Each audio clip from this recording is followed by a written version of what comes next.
We are in the Upanishads, translated by F. Max Muller, in two parts. Part 1, the introduction to the Khandogya Upanishad. The Khandogya Upanishad belongs to the Samaveda, together with the Brihad Aranyaka, which belongs to the Yajurveda. It has contributed the most important materials to what may be called the orthodox philosophy of India, the Vedanta, i.e. the end, the purpose, the highest object of the Veda. Vedanta as a technical term did not mean originally the last portions of the Veda or chapters placed, as it were, at the end of a volume of Vedic literature, but the end, i.e. the object, the highest purpose of the Veda. There are, of course, passages like the one in the Taittiriya Aranyaka, read by Rajendralal Mitra, page 820, which have been misunderstood both by native and European scholars, where Vedanta means simply the end of the Veda. Yo Veda Da'u Svarah Prokto Vedanta Ka Pratishtita, the Om, which is pronounced at the beginning of the Veda and has its place at the end of the Veda. Here, Vedanta stands simply in opposition to Vedada'u, and it is impossible to translate it, as Sayana does, by Vedanta.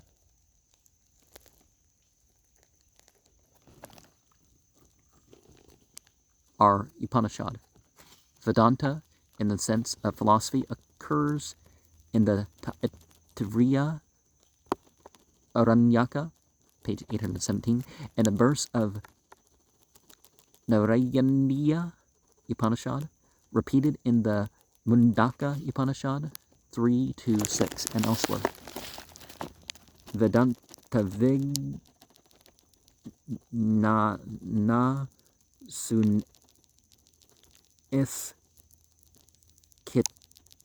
Kitaratha, those who have well understood the object of the knowledge arising from the Vedanta, not from the last books of the Veda, and Savetasvatara Upanishad 6:22, Vedanta Paramam Guhyam, the highest mystery in the Vedanta. Afterwards, it is used in the plural also, like in the Kshirako Upanishad 10, Pundarikete Vedanteshu Nigadyate. It is called Pundarika in the Vedantas, i.e. in the Khandogya and other Upanishads, as the commentator says, but not in the last books of each Veda. A curious passage is found in the Gautama Sutras 19:12, where a distinction seems to be made between Upanishad and Vedanta, Sacred Books, Volume 2, page 272. It consists of 80 adhyayas, or lectures, and formed part of the Khandogya Brahmana, in which it was preceded by 2 adhyayas, while manuscripts of the Khandogya Upanishad and its commentary are frequent. No manuscript of the whole Brahmana has been met with in Europe. Several scholars had actually doubted its existence, but Rajendralal Mitra, in the introduction to his translation, page 17, of the Khandogya Upanishad, states that in India manuscripts of the work are easily available, though as yet he has seen no commentary attached to the Brahmana portion of any of them. According to general acceptation, he adds, the work embraces 10 chapters, of which the first 2 are reckoned to be the Brahmana, and the rest is known under the name of Khandogya Upanishad. In their arrangement and style, the 2 portions differ greatly, and judged by them, they appear to be productions of very different ages, though both are evidently relics of pretty remote antiquity. Of the 2 chapters of the Khandogya Brahmana,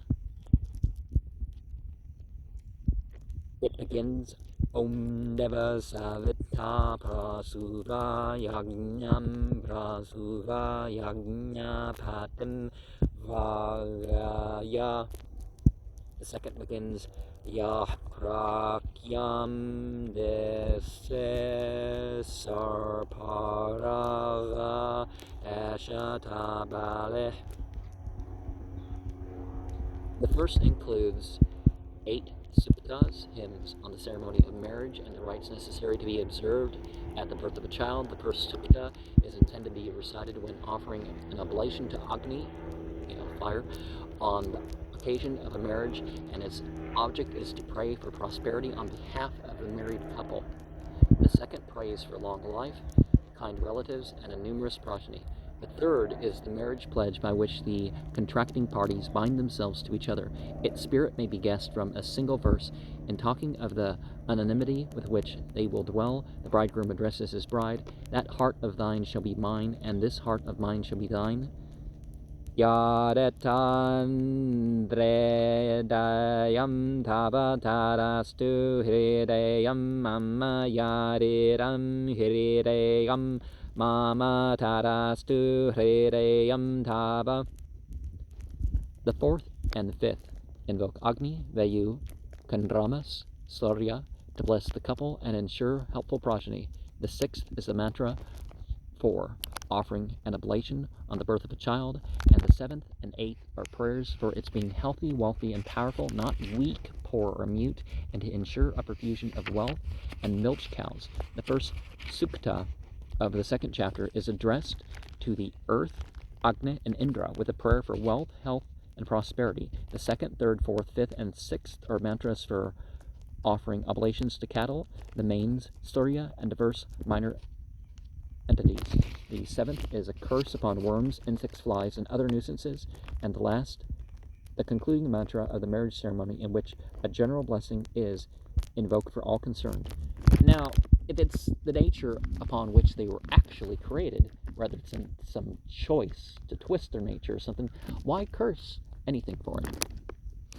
After this statement, can be but little doubt that this Upanishad originally formed part of a Brahmana. This may have been called either by a general name, the Brahmana of the Khandogyas, the followers of the Samaveda, are on account of the prominent place occupied in it by the Upanishad. The Upanishad Brahmana, the same name seems ever to be given to Adhyaya of the Kalabhakara Brahmana, which contains the Khandogya Upanishad. In that case, it would be one of the 8 Brahmanas of the Samaveda, enumerated by Kumarela, Bhatta, and others, and called simply Upanishad. So, Brahmana. M.M.'s History of Ancient Sanskrit Literature, page 348. Most valuable information on the literature of the Samaveda may be found in Dr. Burnell's editions of the smaller Brahmanas of that Veda. The text of the Upanishad, with the commentary of Sankara and the gloss of Anandagiri, has been published in the Bibliotheca Indica. The edition can only claim the character of a manuscript, and of a manuscript not always very correctly read. A translation of the Upanishad was published likewise in the Bibliotheca Indica by Rajendralal Mitra. It is one of the Upanishads that was translated into Persian under the auspices of Dara Shukko, and from Persian into French by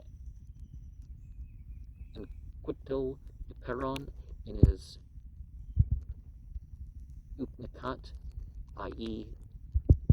Secretum Agendum, M.M.'s History of Ancient Sanskrit Literature, page 325.